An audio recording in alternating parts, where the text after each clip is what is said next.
Hello, and welcome to the Umineko Bookclub podcast, hosted by When We Cry. Hello, I am your host, Lorenzo. Woo, hi, what's up? Hi, Lorenzo. What's up? What is that, Mushroom? Why are you interrupting me on the fucking No, introduction? I just said hi. It was supposed to be like crowds in the background, whatever. Oh! All right, okay, it's already okay. a shitstorm. Anyways, No, introduce yourselves. Yo, Top no, down. No. Second take. Let's go. geez. Let's go. We need this crowd moment. No, I should probably just keep that. Okay, hi, I am your host, Lorenzo. We are going to talk about this dumbass visual novel, joined by... Des, hello. I'm not new here, but there are people who are. Who's next? Hi, I'm Ez Corey. He, they. Hey, I'm Lurf. Any pronouns are good for me. This is your friendly neighborhood mushrooms here on my hot take train to take down everybody I know. This is Pokey. I use they, them pronouns. Hello. Hello, this is Sean. I also use they, them pronouns. Hi. And if you might have noticed, we are joined by four new faces. Hi, what's up? They're here to join in on the fun and help, fan the flames of this spicy book club discussion. So, Bring in our hot takes. yes, exactly. How about we get the listeners to know a little bit about yourselves? What's going on? Anybody can start talking. Whoa, who the fuck? Oh, there's somebody else. No, don't worry. They're just here to listen. It's fine. Don't worry. Oh, okay. Well, there's also a special hidden fifth guest, but It's a mystery. they're not talking. Should I talk about my experiences with Umineko, or... Sure. Actually, what's the weirdest thing you've ever done? The- Oh, okay. No, you can talk about Umineko. Yeah, let's stick to that. You could talk about something relevant, or you could talk about what you ate for breakfast this morning. Well, my experience with Umineko starts at, I think, middle school. I had just gotten into the animes and all that sort of stuff, and was given a bunch of recommendations by my friend, and then they recommended me the dreaded Umineko anime that shall not be named. Mm-hmm. And I watched it, and then I said, oh my god, I need more of this. And then I found the visual novel, and after a painstakingly long process of trying to figure out how to torrent it, I torrented it, I read the whole thing, and I was dumb baby middle schooler that didn't know anything of what happened, but I was like, I am in love with this piece of work. Mm-hmm. And that's all I took away with it, and then I just rode with that until now. That's a very good experience. But have you reread it since then? I have reread Umineko probably at least four times. God fucking damn. Ooh, damn, baller. Okay.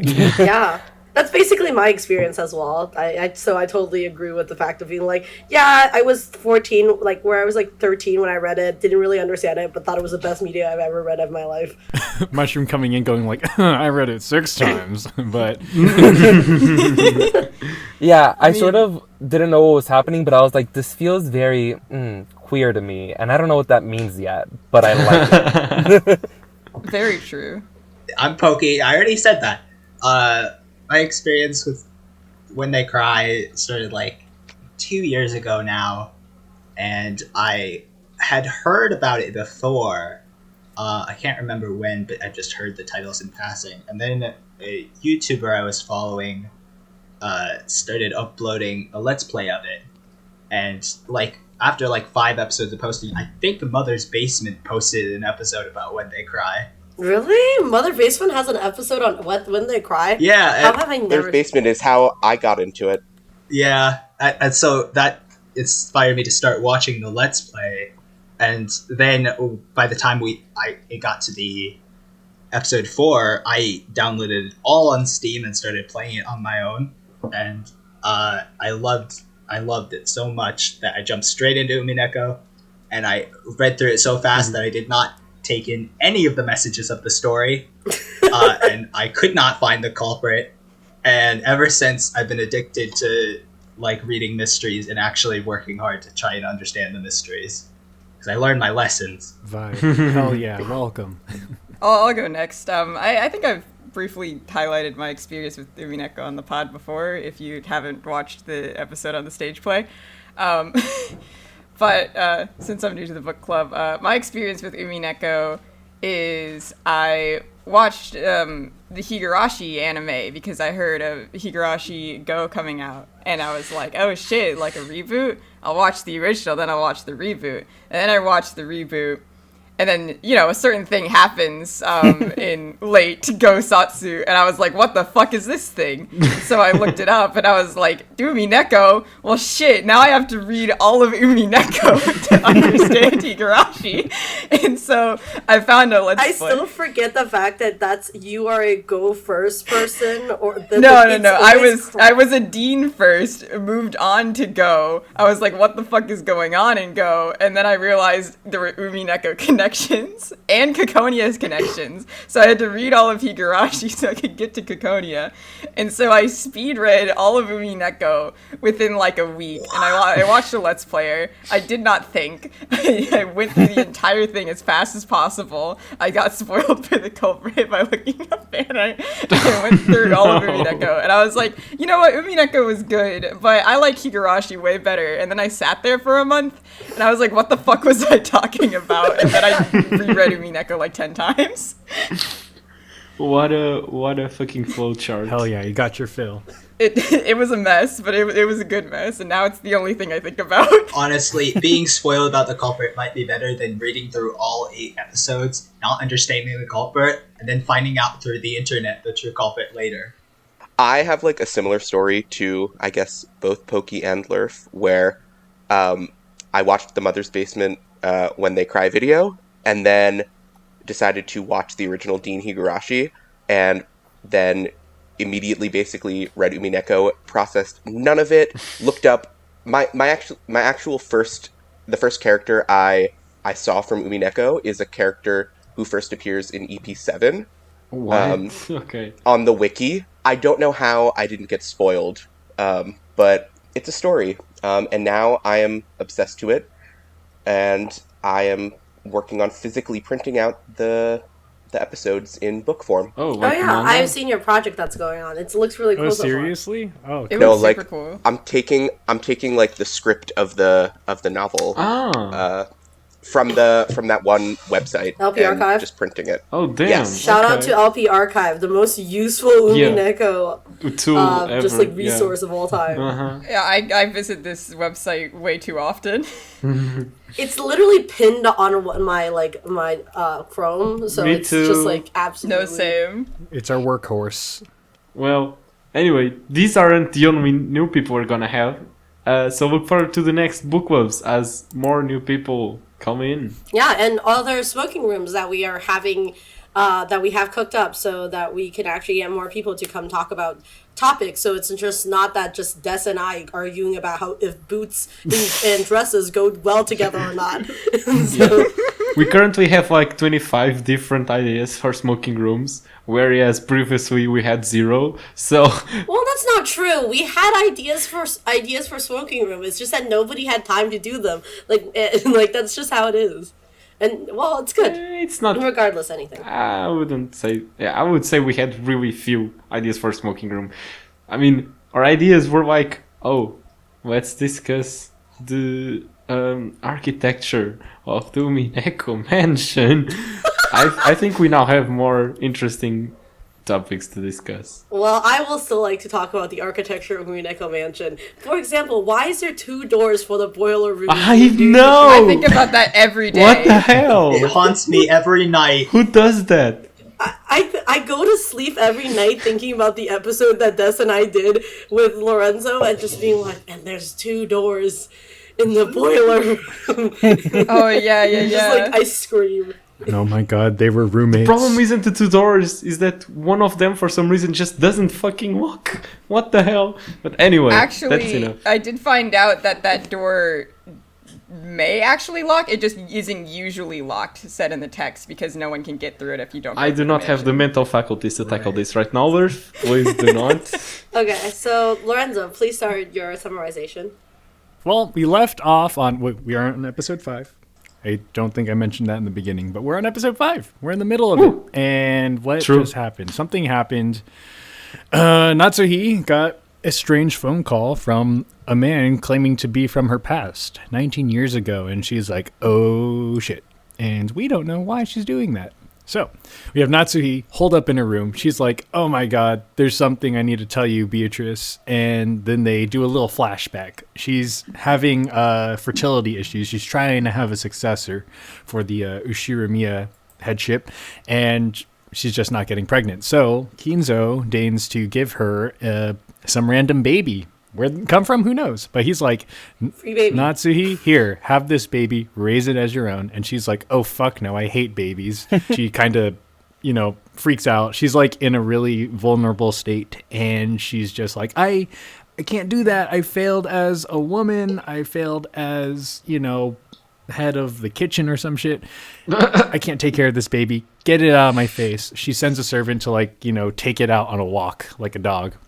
And then, either on purpose or on accident, they fall off a cliff. The deadass just fall off a cliff. And then supposedly the baby and the maid or whoever who had the baby just died. They're taken to a hospital on Nijima Island or something. Yes, Nijima Island. Yeah, Nijima. And they die on the way there.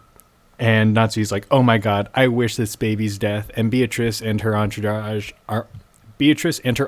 assure her, no, just blame it on us. We're demons. We're cursed. We will take full blame for this child and maid's death. So Kinzo gets the news that the baby just fucking died, and he's like, I knew it. I fucking knew it. And he's like, what are you on, old man? And Kraus also hears about this dead baby situation, and he's like, so that happened. Wait, does Kraus know? Where's Yeah. Excuse me. Yeah, This is confusing. He basically found out about it later, about the baby later, because he wasn't on the island. Yeah. The baby was given to Natsuhi. exactly. Or when it died.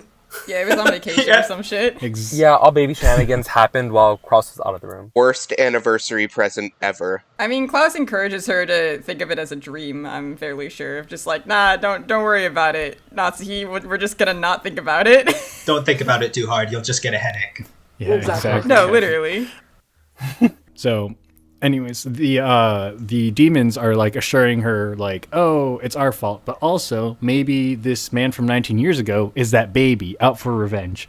And she's like, oh, hell no. I thought it was dead. And then we kind of switch over to the metaverse. Natsuhi's on the phone with this man from 19 years ago, and Lambda's doing this voice changer thing, pretending to be the man. It's kind of an interesting way to for the metaverse to interact with what's going on in Rokkenjima. But yeah, she's basically using that voice modulator. I mean, recently there's been that little TikTok filter where you can sound like the TikTok voice, and there's that girl who's using it to say shit like, come over to Kohl's and pop your pussy this fall. Some shit like that. So basically Lambda's doing that right there over the phone, and Natsuhi's just sweating her balls off. And then Lambda and Burn, they're saying, okay, we're ready to do our big all humans versus witches logic battle. Are you ready, battler? Are you ready, Beatrice? And Beatrice is quiet. Oh, sorry, hold on, give me a second. This is Beato right now. Great Beato impression, Lorenzo. Really sticking in character. Oh, you're welcome. Yeah, she really do that. She just went, and then the battler gets introduced, or meta battler gets introduced to the situation. He's like, okay, Beatrice, I'm gonna crack your game open, and I'm gonna beat both of these witches.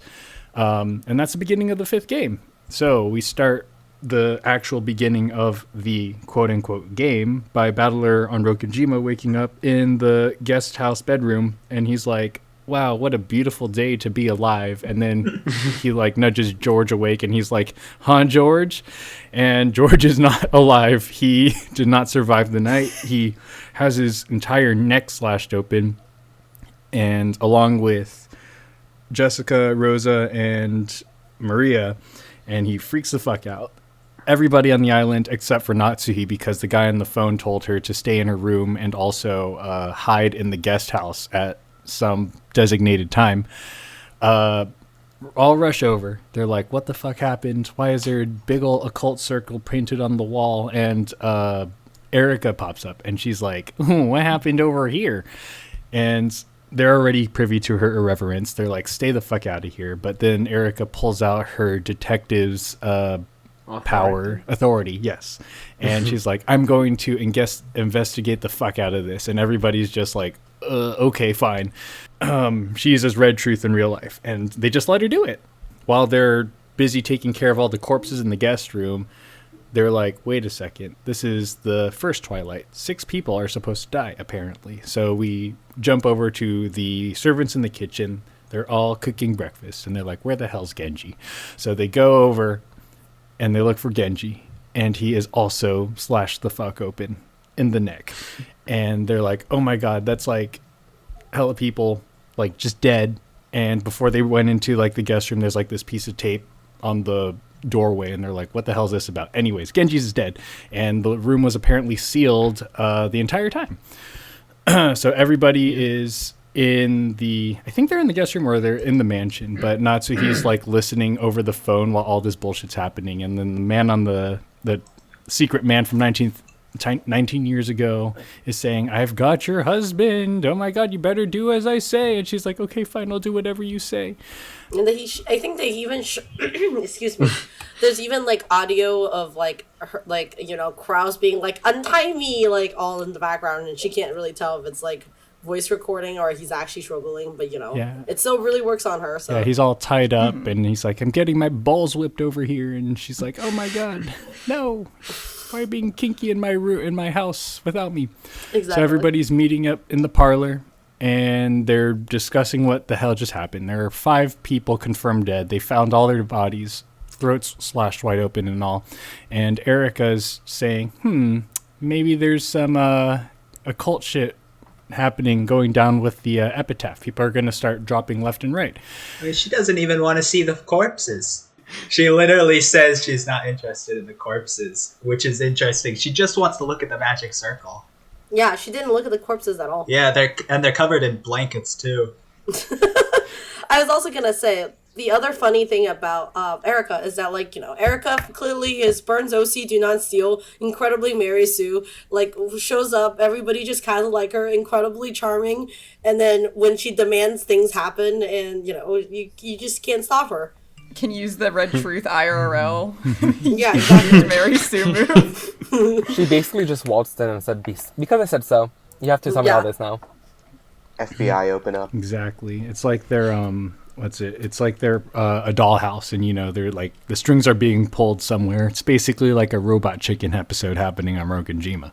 But all the people are gathered in the parlor. They're discussing what the hell's going on. And even Beatrice on Rokkenjima's like, give me a second.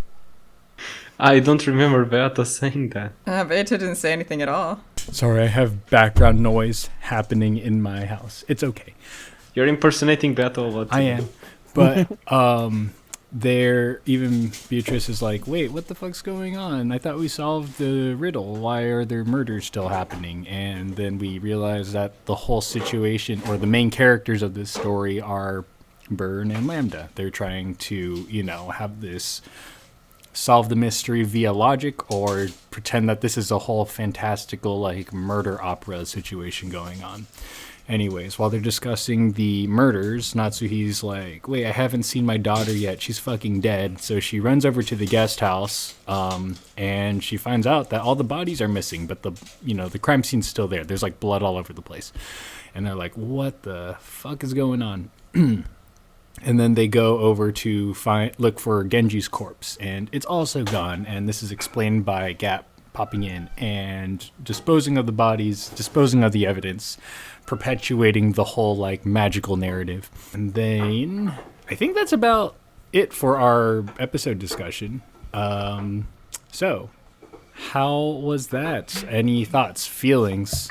I mean, we did cover a lot of ground, but honestly speaking, I just really like Erica. Incredibly delightfully asshole throughout this whole situation. You know, she truly shines when there starts having bodies, and absolutely smug asshole just waltzing waltzing through all these like distraught family members.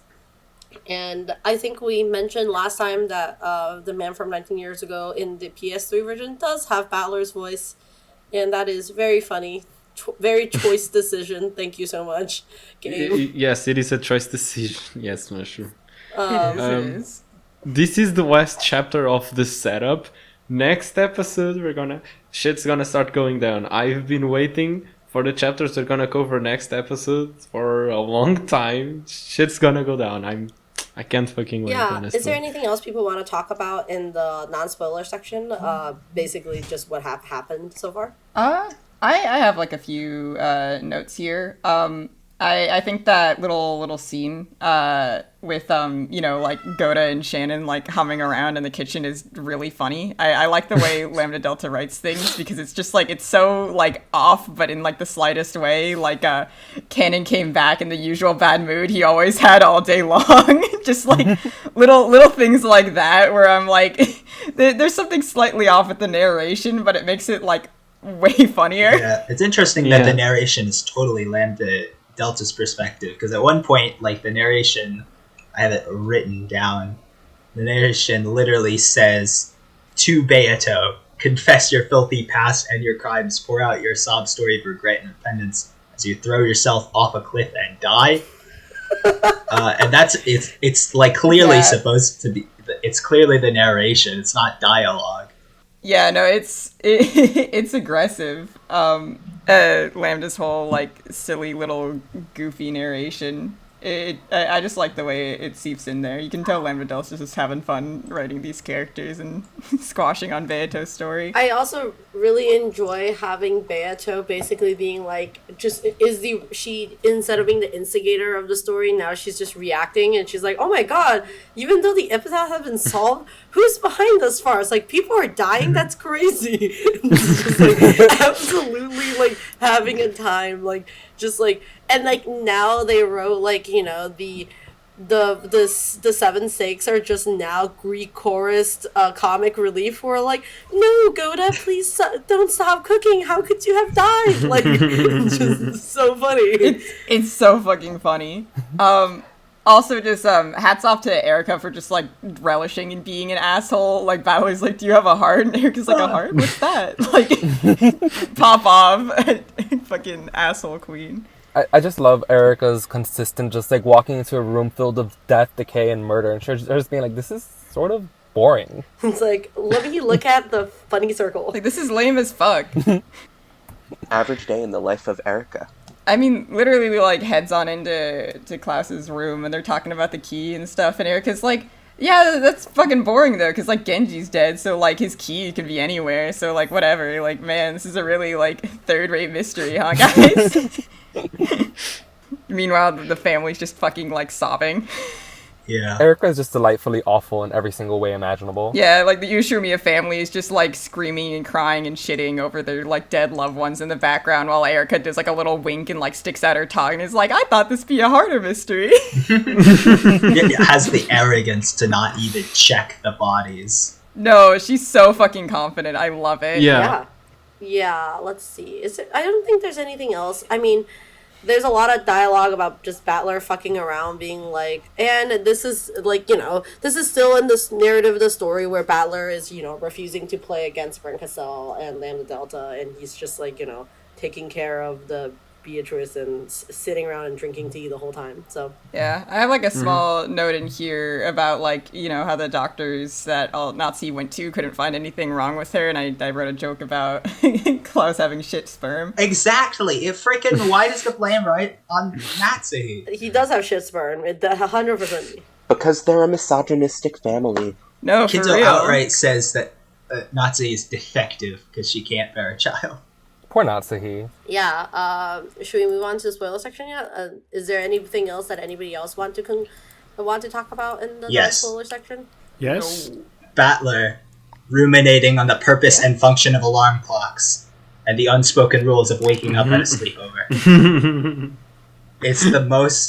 It's the most ridiculous thing in the world, and I just love that so much. They did fall asleep first at the sleepover. You are It is right. pretty They funny, did. and it looks like George, Jessica, Maria, and Rosa all fell asleep first, and they got what was coming to them. So, sleepover etiquette, you know.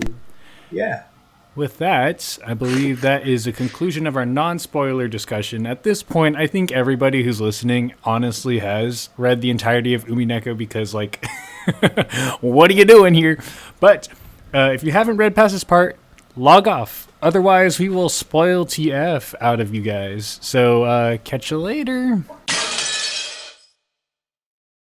All right, spoiler discussion. What's going on? See you. Go for Okay, it. I have a lot of thoughts. Me too. Clash! Fight! Who do you want to go first, Worth?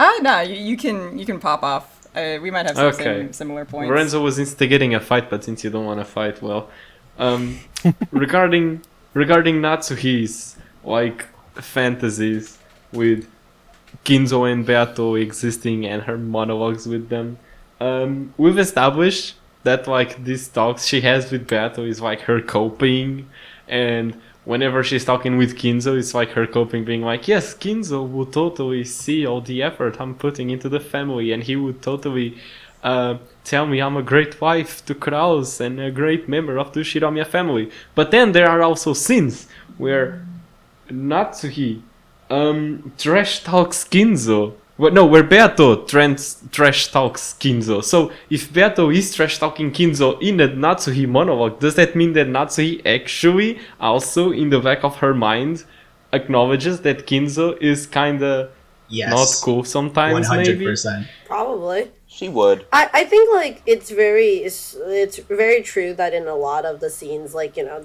the idea of like having all these characters with like, you have different characters that you could talk about different things. So like she's like, Natsuhi will never be able to say how much she hates Kingzo, but she definitely could, you know, use the mouth of Kingzo to like didn't use the mouth of Beatrice to say it.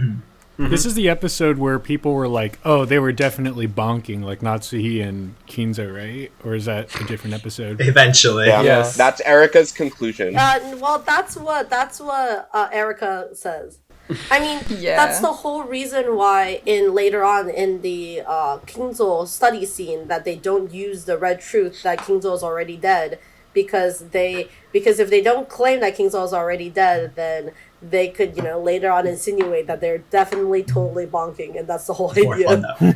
Yeah, they're literally just doing this to shit on Natsuhi. So They're like, what is the worst possible way we could like put Natsuhi? Like, what can we do to make her out to be like the worst possible person?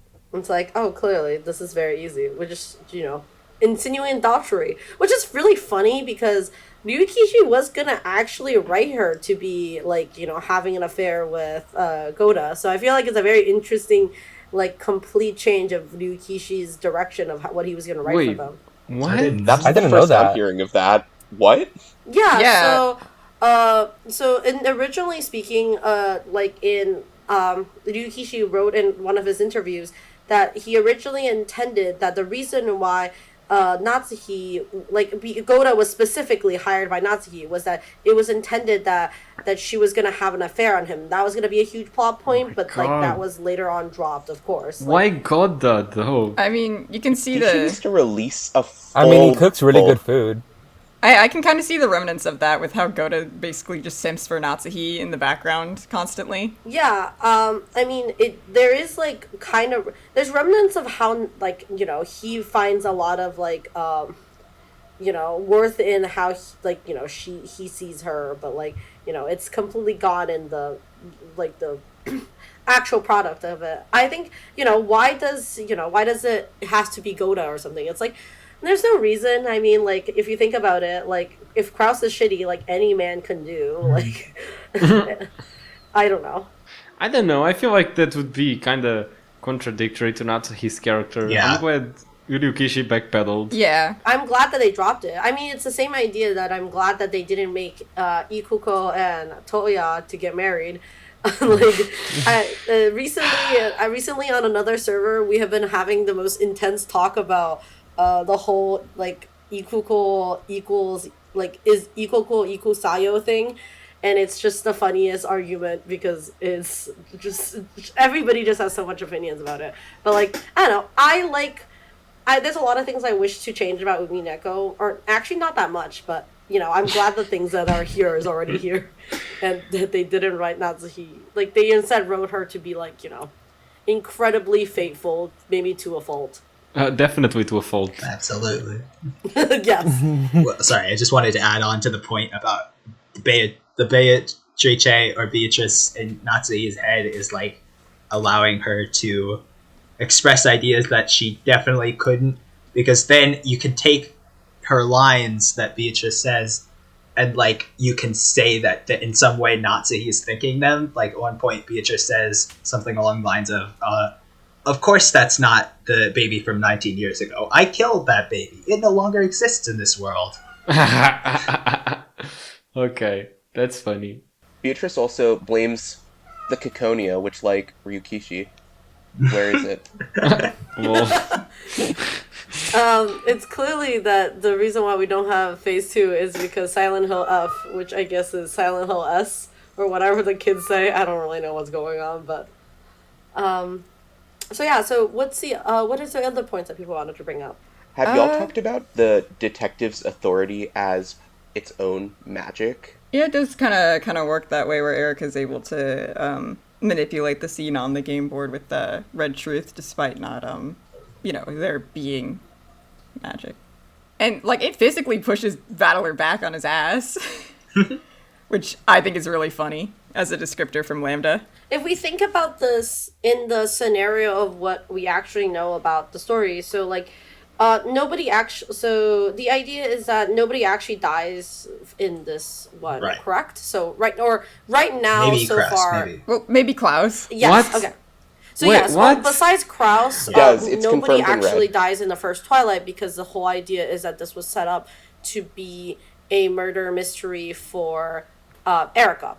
So like it actually in-universally makes sense that people would just let Erica, like people would just be like, okay, well if Erica wants to know, like we'll indulge her, because the whole idea is not like to indulge her, but to basically play a bad prank on Erica, but also do this as a scare tactic towards Right. Natsuhi. It's a mixture of both, because Erica was being a complete and utter asshole last night with the epitaph, and then they have Yes. suspicions that Natsuhi is, hiding Kinzo's death, so they're trying to kind of draw that out of her.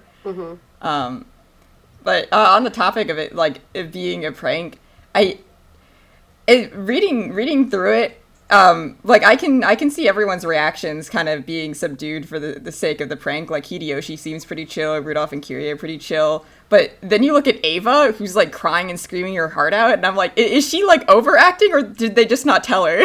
Actress extraordinaire. Because like she like even tries to like fucking like go at Natsuhi like near the end, if I remember right. Like, did they not tell her? There was a point where she started fighting Kyrie even. This is my personal take about Ava, is that Ava just fucking hates Natsuhi so much that she's just like, I will act my heart out just so I could extra shit on her, to make her feel bad, just so I mean, I don't necessarily think we could disagree that in a way Eva is a drama queen, and she definitely can pull out some chops. Yeah, I mean, I can definitely see Ava Okay. overacting the point and getting physical and losing her mind. Everyone's like, whoa, Ava, turn it down. I just keep getting I think AP5 is so fucking frustrating to me, but also I think it's building up to be my favorite episode just because of all the stupid fucking Umineko shenanigans going on. The only reason the fucking detective's authority doesn't work here in regards to the corpses not being corpses is because Erika was a fucking prick, and she was too confident of herself that she didn't even consider the possibility it was a prank, so she didn't check the corpses, so the detective's authority is just irrelevant here. It's true. What the Yeah. fuck? She just never looked at them. I do really like the first time read through of the horror of the conceptual idea of waking up in a room full of dead bodies. That's cool. That's a cool trick.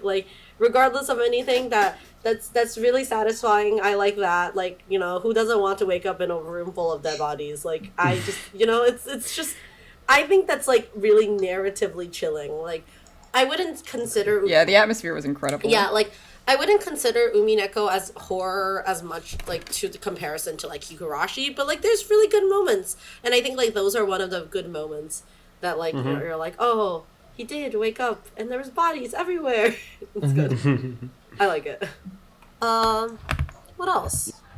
I think I'm finally coming to terms with Butler being an accomplice, because on the last episodes I wasn't liking the fact that we see Butler being like feeling bad about solving the epitaph, but then he's supposedly the culprit. But then I thought, wait a minute, these scenes where he's feeling sad are also being told from the perspective of the culprits and accomplices.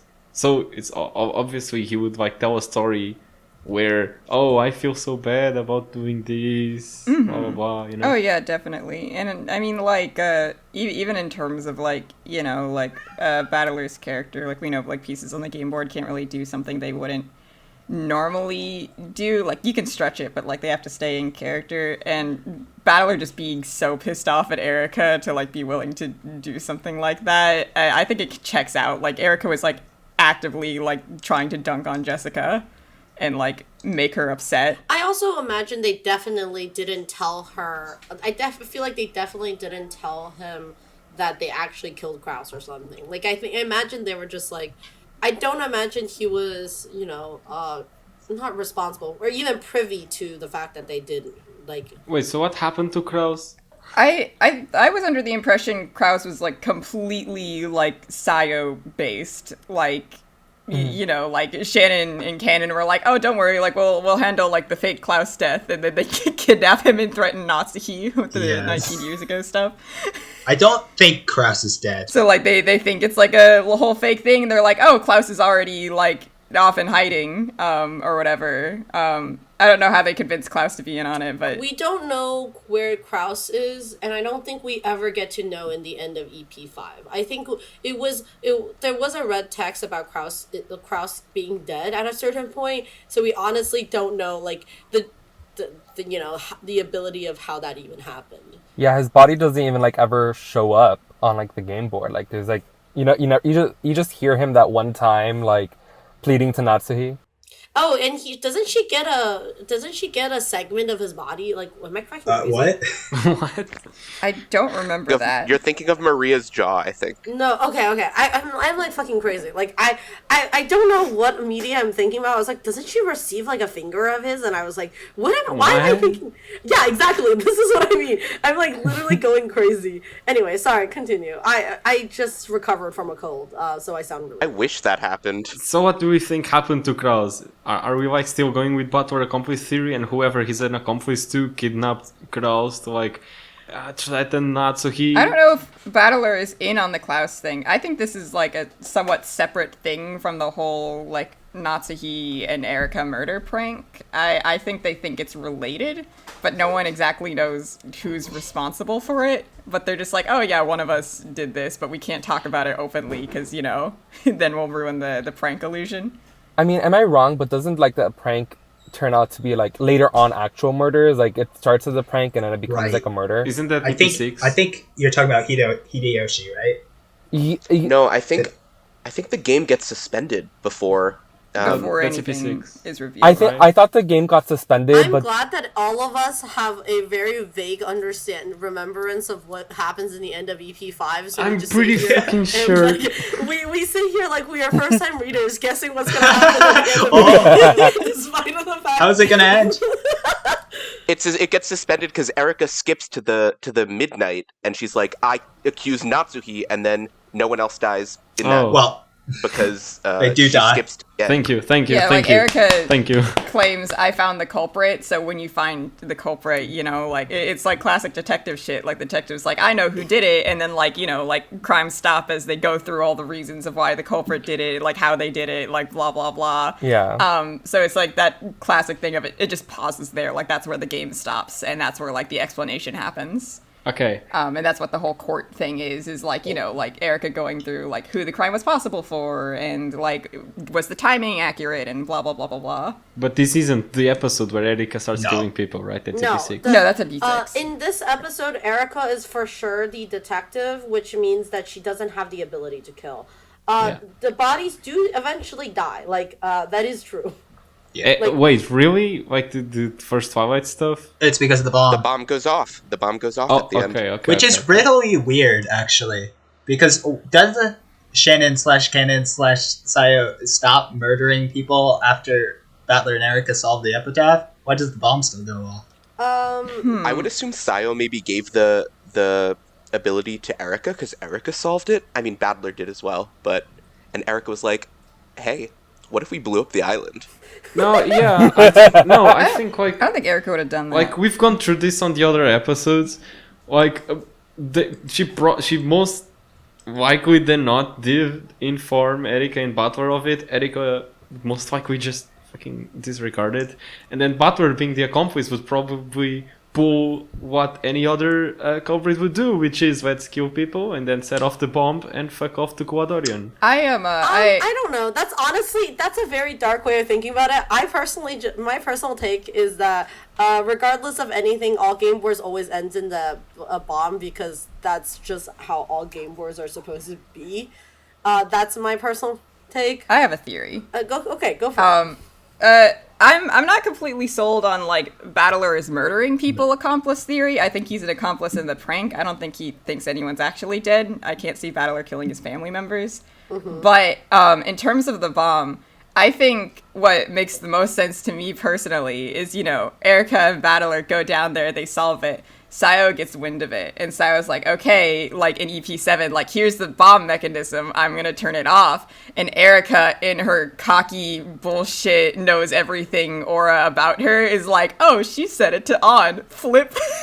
Oh yeah, it's like the and then exact turned thing it back on. That's exactly what happened in EP7, right? Like where they panic over whether it was on or off, and like they eventually decide, okay, we're gonna trust Sayo on this, and then midnight happens and it's fine. But Erica, is like, oh no, you don't. I see what you're trying to pull, and then everyone dies at the end of October. That'd be really funny because it would have to be like after midnight because the bomb only goes off when it's midnight. So the bomb would have to be off when it reaches midnight on the first night, and then back on after like 12:01. No, So what I imagine is that like basically, Sayo flips it over and then nothing happens, and then Erica's being like, "Oh, I know what this trick this bitch is gonna do. I'm gonna come back later and flip it back because I know she's definitely fucking lying to me now. If she's still showing it to me now, and then she just flips it." That's so in character for Erika, and how fucking hard it is for her to trust anybody. Holy shit. It's just anything I love about Erika, that she's so confident in being wrong. Erica's like, I don't even fucking believe things I see with my own eyes. Fuck you. Goes flip it the other way. No, because in the murder mystery sense, why would they just, reveal like, oh, I'm just gonna turn off the crime? Like, that makes no sense. Like, Erica's like, I see what you're trying to pull a fast one on me. You're trying to outsmart me. I'm not gonna let that shit happen, bitch. And then she basically, caused everybody to die. And then she blows the fuck up. Wait, doesn't that mean Erika is the killer as the detective? That's a very interesting take because, does that count as killing as traps? Since I think that's accident. Would Sayo then be the killer in like if you're counting like the end of EP7 as Rokkenjima Prime then? Well, okay, so in Umineko, they talk about how you have to be a killer where you can't kill people by traps. So, you don't kill people by traps and you don't kill people by accident. So, from that perspective. Okay, so the bomb doesn't count. I just came up with a theory about how this could be. Is it possible that Sayo does not know that Battler and Erica solved the epitaph? And by the time that they learn it, they never have a chance to go turn the bomb off because everyone's together all the time. That seems like an impossibility because after Battler solves the epitaph and becomes the head, Sayo and Shannon and Cannon both come in there. Battler sees them both in the same room, and that's where he gets the head's ring. Because they do that fake acknowledgement of like, oh yeah, Battler the head now. Fuck you, Natsuhi and Klaus. I completely forgot that. Oops. Okay, then Worf, I have a question. You Yes. said you didn't believe Butler was in on the actual killings, but he was in on the pranking Natsuhi thing. I think he was in on the pranking Natsuhi and especially trying to like prank pull one over on Erica given her attitude towards Jessica. Okay, but then why would Butler agree to this The phone call? bad taste prank? on Natsuhi. Oh, the phone call thing? I mean, personally, like, with the phone call thing, I think about, like, original Umineko not having the voice actors in it, and the cast being for, like, the old thing. And when the voice is originally described to us in text, it says that it's, like, ambiguous as to what the gender is. Like, it could be, like, a young man, but it could also possibly be, like, a woman, or, like, a young man who hasn't gone through puberty yet, and just like stuff like that. Like, that's how it's described. So I think it's just Sayo, like kind of trying to like disguise her voice a little bit. I thought of that as a more closer to a canon voice than anything else. This is why I fucking hate this scene. Should have just put on a Mickey Mouse voice. You wouldn't have been able to tell. Here's a question. Did Battler agree to be a part of the prank or the crime on his own, or was he literally threatened using the guns from the room? Would he be able to speak like that if he was being threatened? Like, to stay on character that way? Like, his voice was so confident. Would he be able to speak that way? I think we also talked a lot about the fact that the way how that scene is told from a very unreliable narrator, which is, Natsuhi, and like how Natsuhi perceived the events could be different from what the actual phone call is. Oh, so do you think like Natsuhi is listening to this voice and being like, this is definitely Butler. He came back after 6 years. I don't know his face. Yeah, it could be. I think that the voice might actually be Battler. I'm not sure if the scenes are actually different, because I know sometimes there are like some jokes. Like in episode 5, there's a joke that's might only be in the voiced version because it references Rudolph's voice actor. But there's a scene at the end of episode 5 where like Natsuhi confesses to the crime, and then Battler is like, "Dameda," and all that. And then Natsuhi starts to gasp as though she recognizes the voice. Wait, but hasn't Natsuhi already heard Butler's voice in the rest of the episode? Yeah, but like she hasn't heard it in 6 years, so maybe she hasn't like had a chance to hear him be in that. I don't know. Maybe the theory is bad. I mean, like, voices do sound a bit different over the phone.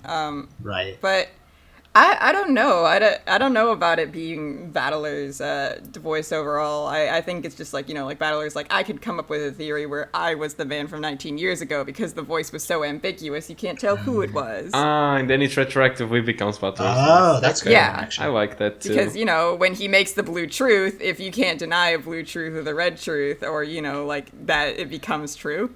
Yeah. Yeah, I like that. Okay, so where do we stand now? There's a party doing fake killings for Erika, and a party pranking Natsuhi, possibly to make like her branch of the family less stable, so they can actually extort the money.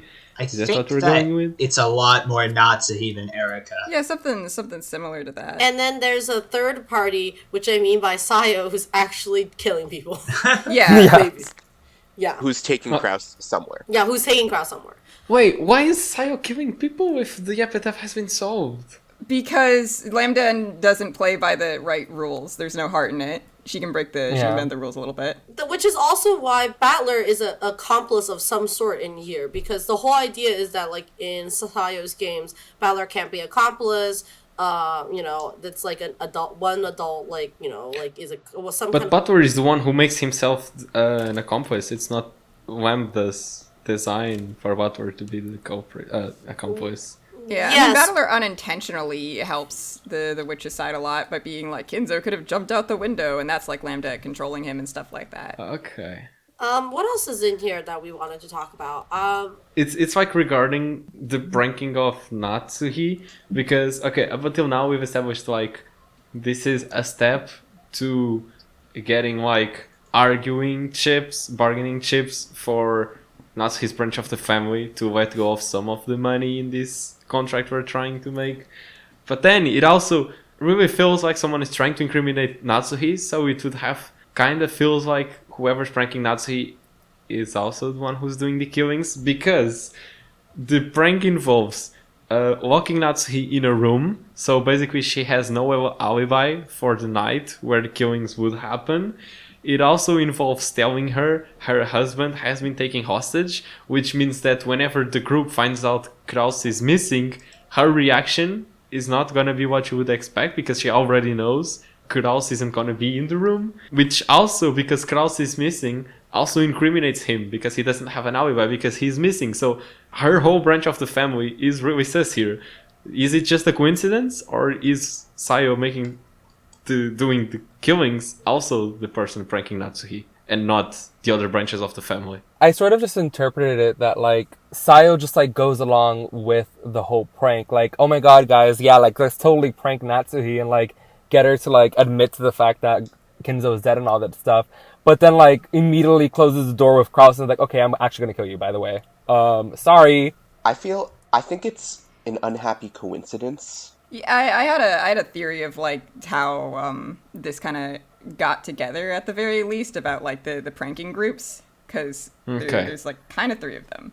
So when Klaus and Natsuhi and Genji are all stepped out from the room and like the letter happens, you know, Shannon and Cannon arrive and then most of the adults are there and Battler is there. And, you know, they all decide that someone knocked on the door and it was probably Kinzo and he gave Battler the headship ring. And in that area, I think that's where they decided to do the little prank. And Battler is in on it because it's going to be like a thing to kind of get back at Erica for just being a complete fucking asshole for the night. And then later, after that happens, Battler goes back to his room and the adults have another talk where they're like, okay, we're going to get shit out of Natsuhi. And so they come up with their additional like layer of the prank. To get like Natsuhi to confess that Kinzo's fucking dead. And then Sayo hears and then, you know, later on, Shannon and Cannon are there and they're like, we can use this to get Natsuhi to feel real shitty about throwing us off a cliff. Oh my god, that's so funny. I love it. So it's just like a multi-layered thing.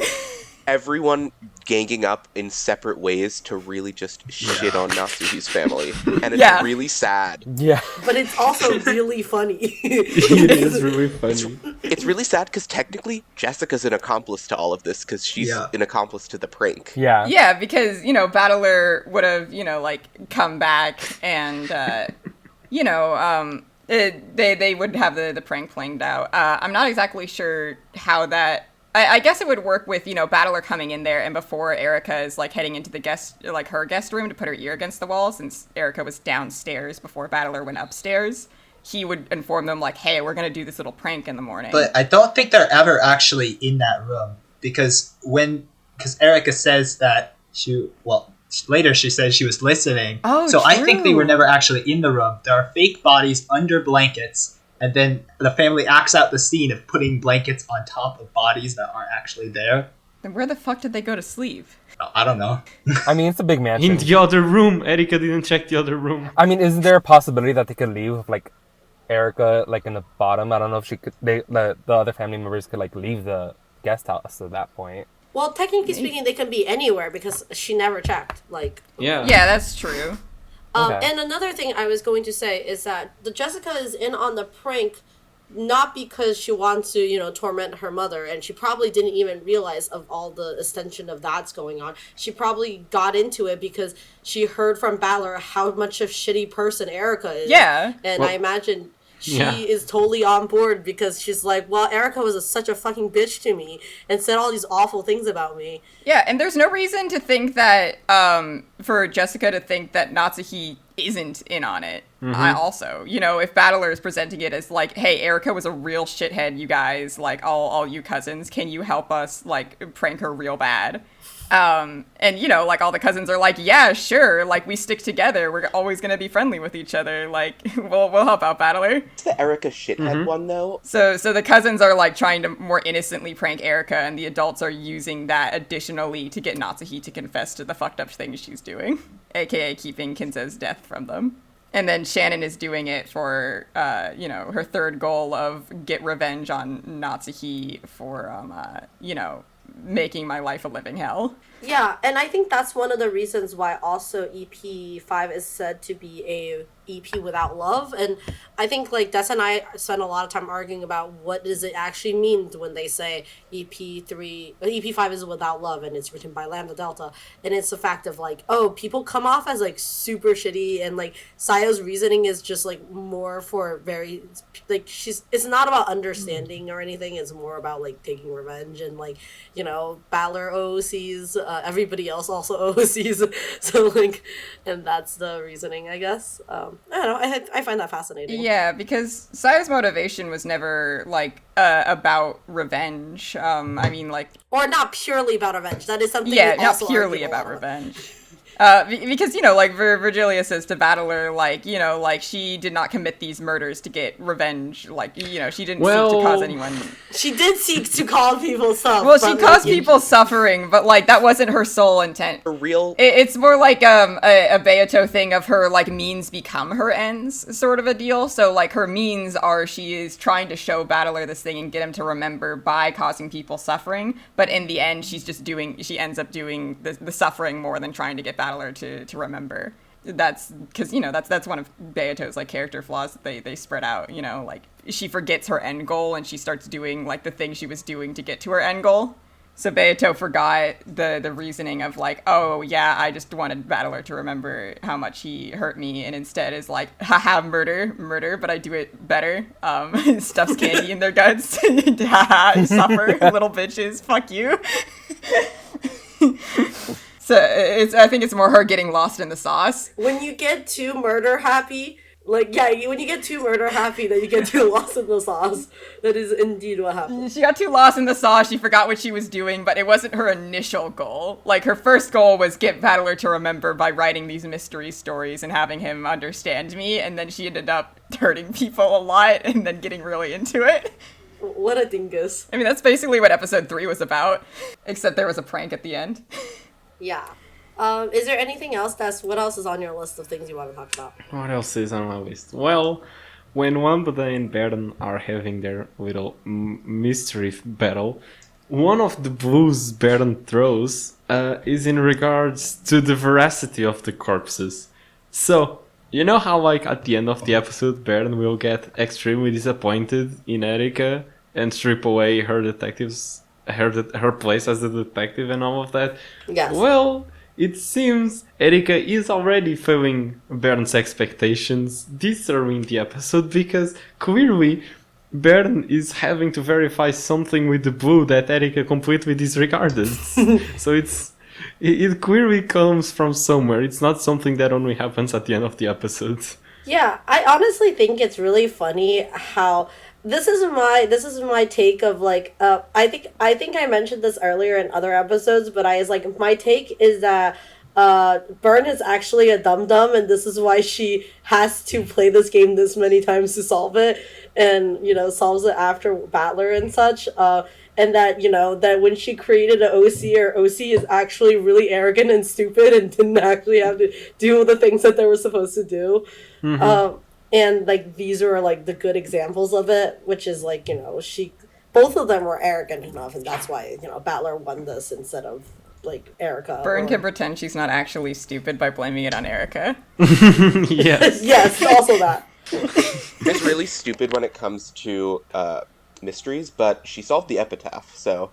I don't think Byrne's stupid when it comes to mysteries. I think Byrne just sucks at understanding other people. Yes. Byrne just becomes super jaded throughout time, and she doesn't get Sayo's thing, because Sayo doesn't do... Like I said, Sayo's means become her ends, so Sayo is doing all these crazy murders, and you think, oh, she must be, like, really pissed off at the family, but it's like, yes, but if you can't figure out, like, her actual motivation, it's really hard to connect it to that reminds her. me of Tsubasa. Like, oh wait, no, what's it is? Yeah, it's Tsubasa. There was like the extra stuff. Vern like talks about how Lambda was telling her that Rule Z, and that like rules X, Y, and Z is going to be the toughest for Vern to solve. And then in confession, they said that Rule Z is "Someone please stop me," which is something that Vern really doesn't understand. Yes. It's like they say, it's like rock, paper, scissors. Like, Burn is weak against Beato's kinds of magic because it's just, like, so, like, wild and hard to read through and parse through and confusing. It's because it's all emotional. Byrne hates romance. Romance novels are hard to read. They are, yeah. She just can't grasp it. She can understand logic really well. Like, she solved the epitaph, but the second you get into the human heart, Bren's like, I don't know, just rip the guts out or something. I also just want to say how funny this screenshot is, and just like the delightful face that Erica has to be like, "Good morning, everyone. What a beautiful magic circle." It's very funny to me. Oh, I love her so much. What else is there? I have a question that I need people to help me with. During one of Natsuhi's funny monologues with her fake friends, Gap claims to be helping her by hiding the corpses of the first Twilight. But how is that helping her? Isn't that just incriminating Natsuhi even more? Like hiding the corpses? I think Gap's a double agent. Who is she double agenting for? Is she Sayo. Nanjo? Well, hey, listen, if we go with the Gap as Nanjo theory, which I still need to wrap my head around, I need to like actually like write this out and like figure out how Gap is Nanjo, but it's the only thing that makes sense in the role that Gap plays. But I think, like, you know, Gap double agents for Sayo and helps hide like Kraus away and shit. I don't know. No, I agree with the double agent part. That is the thing she is doing, because Gap is working for Sayo and Sayo is incriminating Natsuhi. But Gap claims to be helping Natsuhi. That's what I don't understand. How is she trying to... What is her argument here? Because she's tricking the narrator. Huh? I mean, like, Gap is just, like, existing. Lambda is, you know, like, writing her, and Lambda is trying to incriminate Natsuhi by having, like, all these magic people on her side and stuff like that to make Natsuhi look like the most suspicious person in the world. So if Gap's like, oh, I'm helping Natsuhi. No, I understand that part, but, like, let's say you're Natsuhi, I'm Gap, and I'm telling you, I'm helping you by hiding these corpses. Wouldn't you ask me, how is that helping me?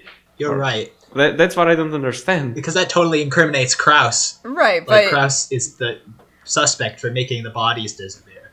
And that doesn't help Nazi at all. My argument stays the same. How is that helping Natsuhi's family? It's not really. It makes her more incriminated, but that's kind of the point. Natsuhi's supposed to be incriminated, so Natsuhi goes along with it. No, I actually do agree with Des about how confusing that is. Like, it is... Yeah. It doesn't make any sense that Natsuhi would think that would be helpful at all. Yeah, exactly. That's what the part I don't That's understand. because Lambda Delta's writing her. Yeah, Lambda Delta's like, I'm gonna write people stupid when it's needed, so I'm gonna write her to be a true dummy. Right, because like if Lambda was writing Natsuhi smart, Natsuhi probably wouldn't be as like dunked on as she is. Because like, you know, like Natsuhi's very prideful. Of course, she wouldn't admit that, you know, like Kinzo's actually dead. But if she did, it would fix a lot of the problems regarding the murders. But, you know, Lambda Delta is trying as hard as she possibly can to make Natsuhi look suspicious from all angles, so everyone on the board will gang up on her and then, you know, joke about her sleeping with that old fucking man, you know? Yeah, a big part of this is Lambda Delta just being like, what is the funniest thing that could happen? Yeah, like, what is the funniest thing that I could squish this character into doing, possibly? Also, to be fair, Natsuhi isn't that smart. Like, she's smart, don't get me wrong, but there's also, you know, like, times, like, where, like, people are like, oh, like, you know, like, the father said there were wolves out in the forest and we couldn't go out there. And Natsuhi's like, well, maybe there were, like, really big dogs. Yeah, Have you thought of that? They wouldn't lie about that. Like, the father wouldn't lie.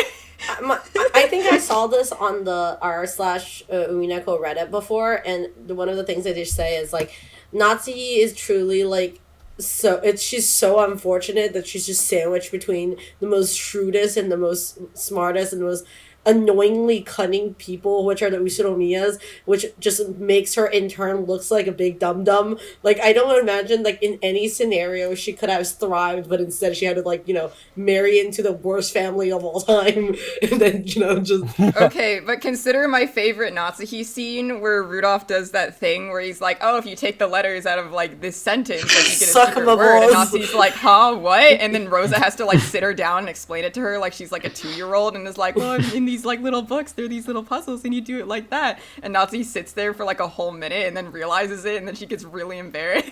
Yeah, because it's a suck my balls. She's a visual learner. I appreciate little dummy Natsuki energy. I don't think Natsuki's the most cunning person alive, but she is at least competent. She's not dumb. She's just one of the least smart people on this island. Yeah. So I can Yeah. believe her thinking like, "Oh, Gap, you're smart. You're Nanjo. You're a doctor. Yeah, totally." I mean, it's very clear to me the least smart person around is probably Jessica. While I love her a lot, No, is... Jessica's stupid. Jessica is real stupid. I can't- My friend made like a fucking like smart tier list for Umineko like mid EP3, and Jessica was like on the bottom with the goats, and I thought it was really funny. Yes.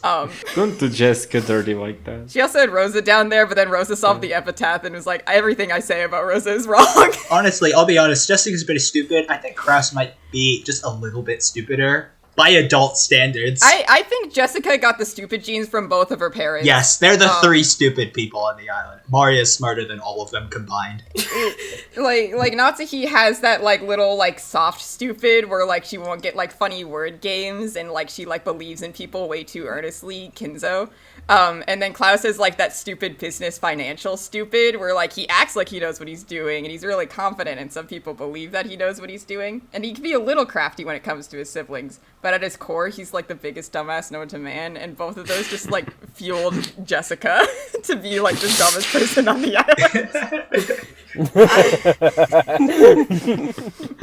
No Jessica hate, I love her.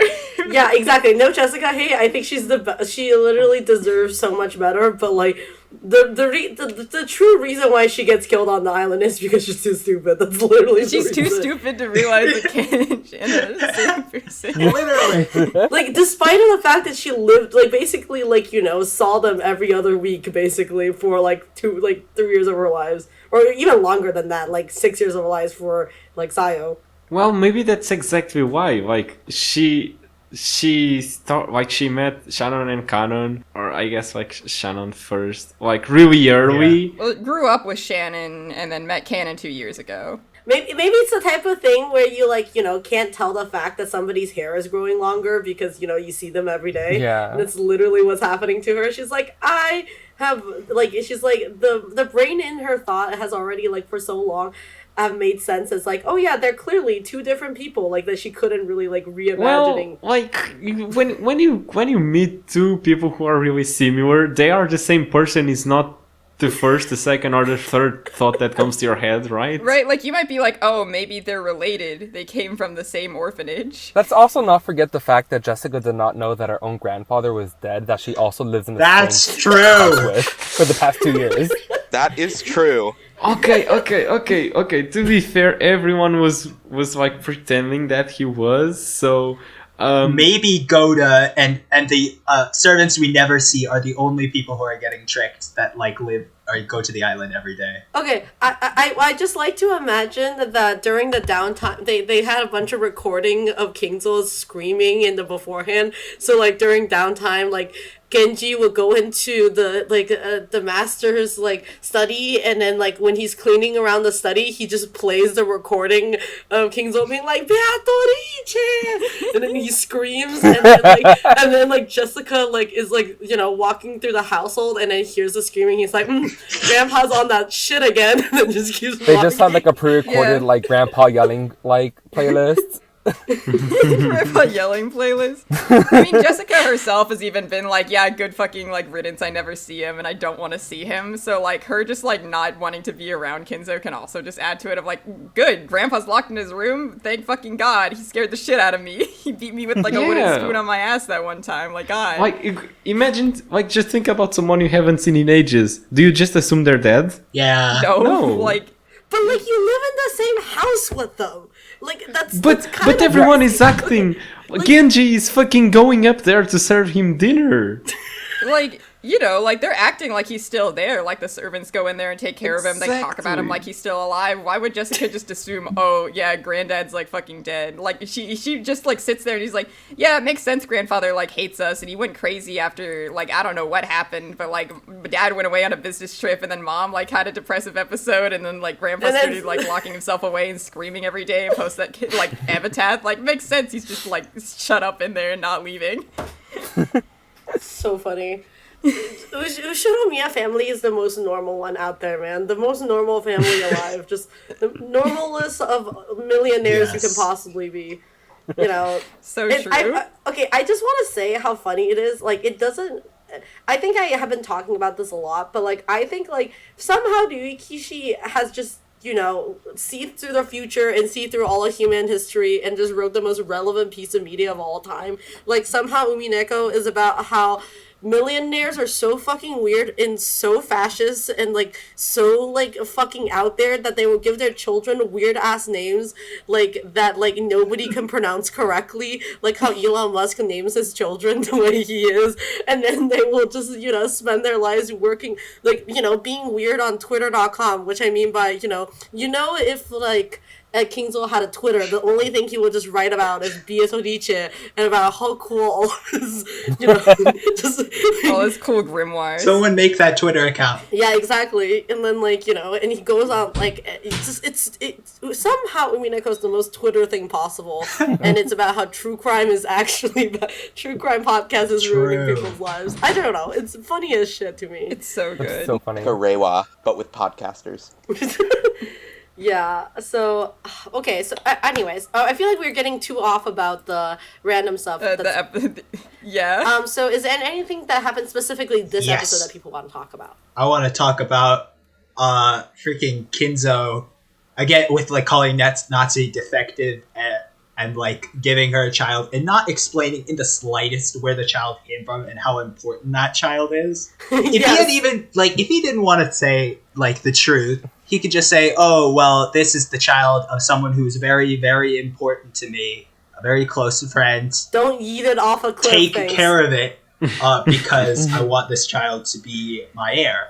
Also, okay, no. The insanity is not only that he calls Nazi defective, it's the child is like the child is a product of double incest. Like, Yeah. how is that not a defect? Like, not saying that, like, okay, that in a way is like, you know, how birth defects come from, is from, you know, incest. And more incest has more defect. And, like, to the audacity of this man to call, like, you know, Nazi, you know, it's the ableism is just off the off the chart. Like, it's incredibly insane that like that's how like this whole thing even ends up. Of course, like this Kingzo could have imagined that like, you know, Nazi could have in a moment of delusion like, you know, pushed the child and another servant off the like cliff. I don't know. But like still, just like in any scenario, if he had a modicum of understanding and like basically explained slightly why she should have kept the child around, like it wouldn't have ever turned out to be this. Like I think it's kind of insane. Ginzo used to his word being law, so I don't think he would ever think he would need to justify his actions or why people should take care of the gifts they receive from him. True. Oh yeah, definitely not. He's like, I'm the head man of this house. Like, you have to listen to me. Like, Yeah, he was sort of just like, it's because I said so. Here, this is your life now. Yeah. and also like Nazi's been like I don't want to say worshiping him, but like she puts him up on a really big pedestal. I don't think he would even like think Natsuki would like, you know, like question him or anything like that. Like he expects Natsuki to be like, yeah, of course, father, like anything for you. She literally would rather like she says something along the lines of that she loathes herself and she doesn't hate Kinzo. She'd rather put the blame on herself. Yeah, no, she blames herself. Yeah. Yeah, and can we talk about how like absolutely fucked it is that like within the same year like both of Kinzo's children fall off. They're and cliff die? magnets. Bigger fence. Like You know, like Kinzo's whole, like, yeah, of course I knew this would happen. Like, why must you always escape my grasp? I'm not okay with an empty birdcage, just like throw it away. And he locks himself in his room and he fucking mentally breaks because, like, probably like a few weeks ago, the other Beatrice fell off a cliff. I don't know. It's just the funniest thing possible. Like, just the funniest, like, you know, the collection of events that could happen. Just like a very busy year on Rokkenjima.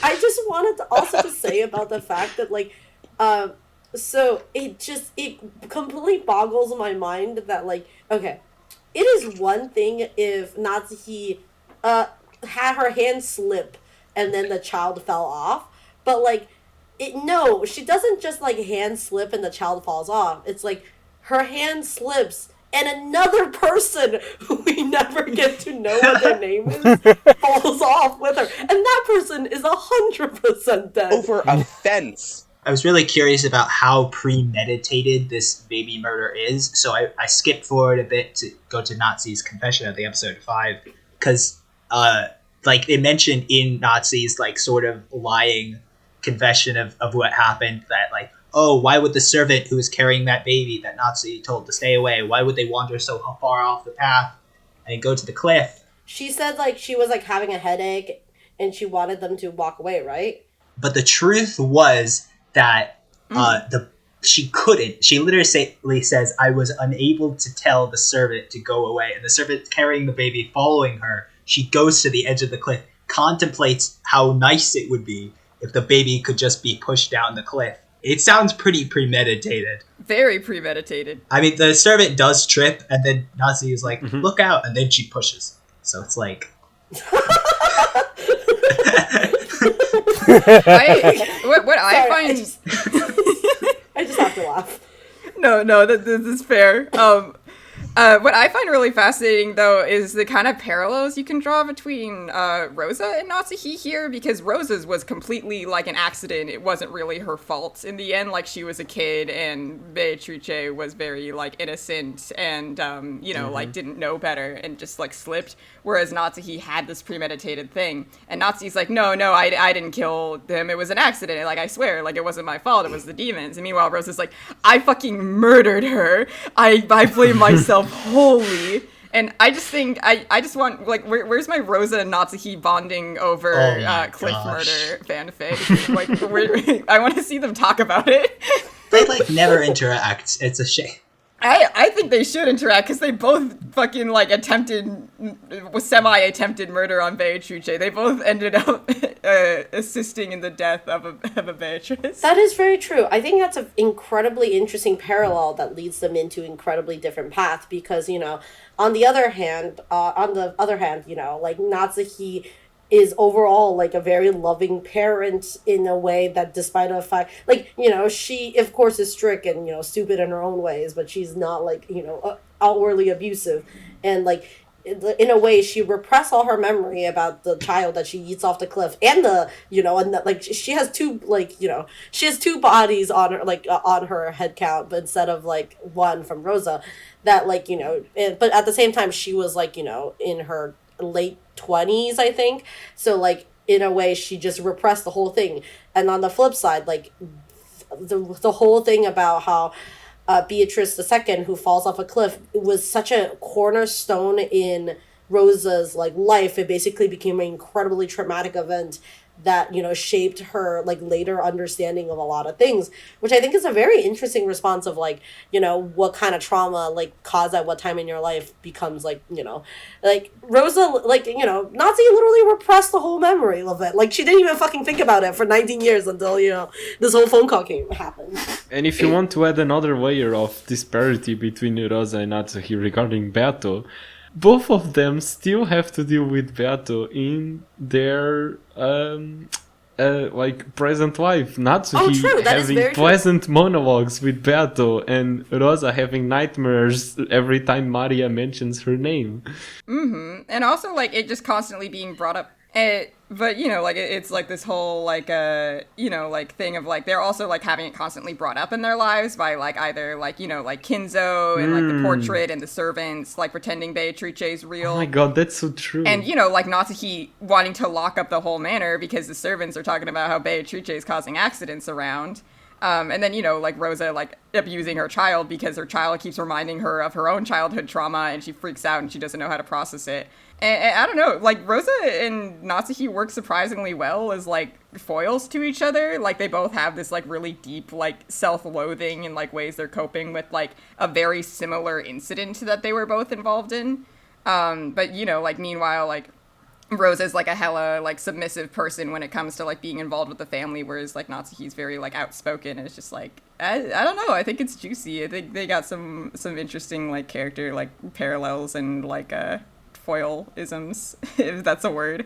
They're complete opposites in so many things. Now, never realized it. And also very similar in a lot of ways as well. And this is why they should have interacted. Well, their similarities are what lead to their disparities, I guess. Because like their similarities is both have stories with Beato, but then the implications are all like complete opposites. And I also think about that a lot because it's actually a perfect rendition of the EP1 and EP2 because in the end, EP1 ends with Natsuki all alone with all the children and the same idea, EP2 also ends with Rosa all alone with all the, like, some of the children. And like, and just like how like she like Natsuki reacts to all the situations while she's like, oh, you're now all my children now. I will protect you. I'll like how she wants to like save them, and then while Rosa being like, I am now just gonna point a gun at you, Battler, because I don't know who the fuck put that letter down, and you're gonna fucking die. Like those are like it's crazy because I think like. I think in that scenario, you could read EP1 and you can be like, wow, Natsuki really didn't handle the first EP that well. Like, she really totally went buck wild in the end, pulling out a gun and shoot like Beatrice and, like screaming at children kind of in a way. But then you read like EP2 and you're like, no, this is what an unhinged woman would actually do. But in EP1, she does like figure out through the placement of a letter that the culprit can't be her, Battler, Jessica, or George, and then she kicks out all of the other suspects, including Maria, and forces them to go somewhere else. That is true. Although they are the ones, like spouting the Beatrice like nonsense bullshit, and Natsuki's main goal is keep Jessica safe above all because, like Jessica is the child that she actually made. Like that was like her one job and she did it and she'll do anything to protect that. And, like, it's just also parallels of, like, I'm not letting this kid die. This one's mine, and this is the next head, like, this is what Kinzo wanted from me, and I did it. And I did it on my own this time. Yeah, no, did it on his own. Her husband gave her nothing. There's just, like immaculate conception, Natsuki out here just birthing this child without anybody's Natsuki sneaks off to, like, the sperm bank. I'm just kidding. I don't go this the father. It's just me joking. Actually, this is actually a very interesting study that's been going on, and I feel like that has something to applicable in this scenario. So a lot of people who basically have a very difficulty of conception, basically, spend a lot of time trying to conceive a child and doesn't really work out, and then that they basically they go on and adopt a child, and like after they adopt a child, they actually like there's actually very clear studies like people actually just conceive their own child like at like a few years after that happened and it's such a like noticeable phenomenon, and it actually happens way more than like you think it does, that like people take note of it, and then people will think it like it might have something to do with the fact of like stress release, or like the fact of being like, oh, they don't actually like it has more of something that'll be like they don't really think about it. So in a way that this is a very morbid way of connecting this two ideas, but like in a way maybe to like Natsuki throwing a child off a cliff is a stress relief, and then she basically like stopped worrying about that, and then she just has a child.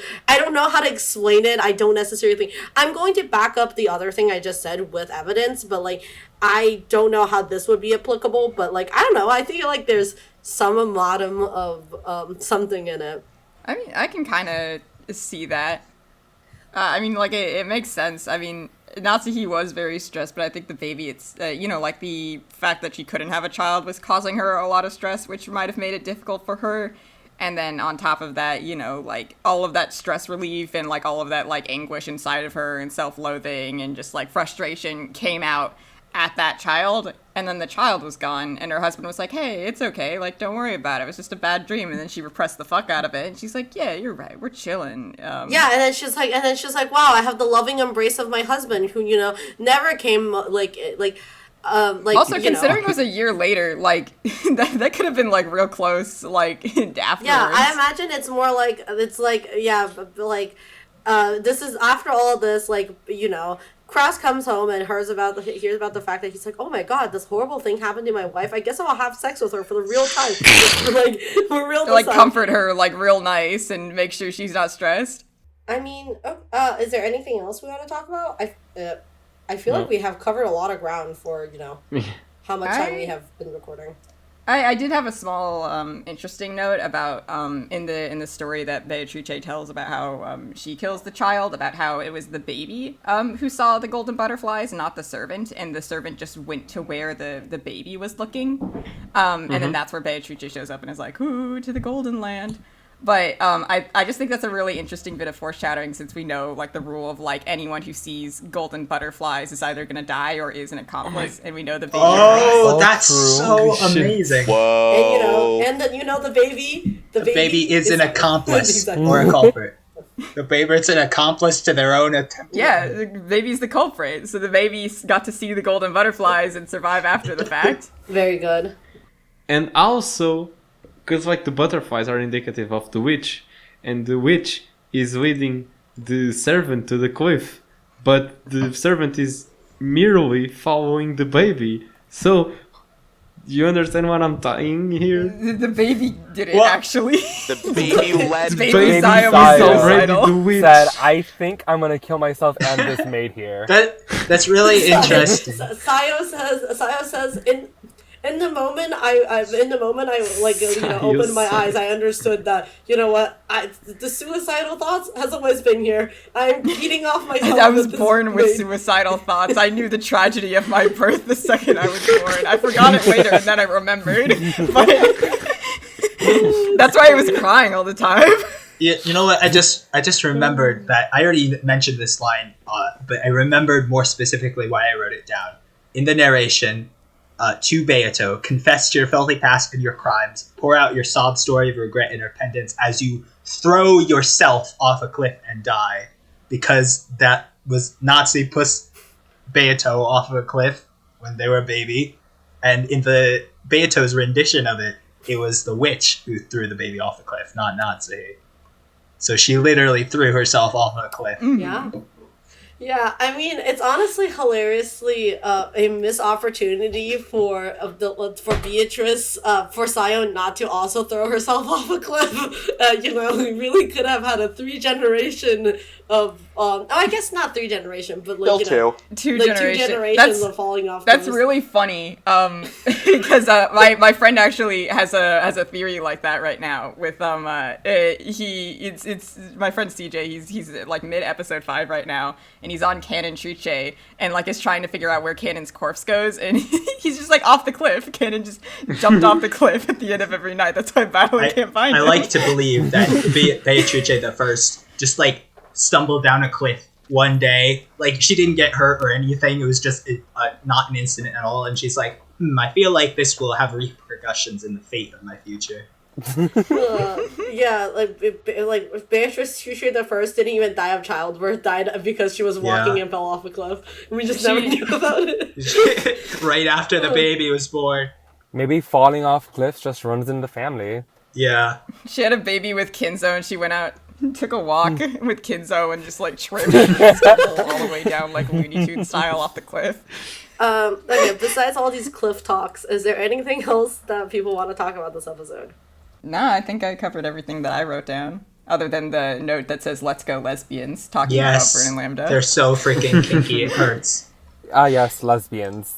It's funny because it's hard to explain to people who are just reading the question arcs of why Lambda, Delta, and Burn are amazing, because you just like literally see them like 3 times, and I'm like, you don't even understand how important they're gonna be in like, right. you know.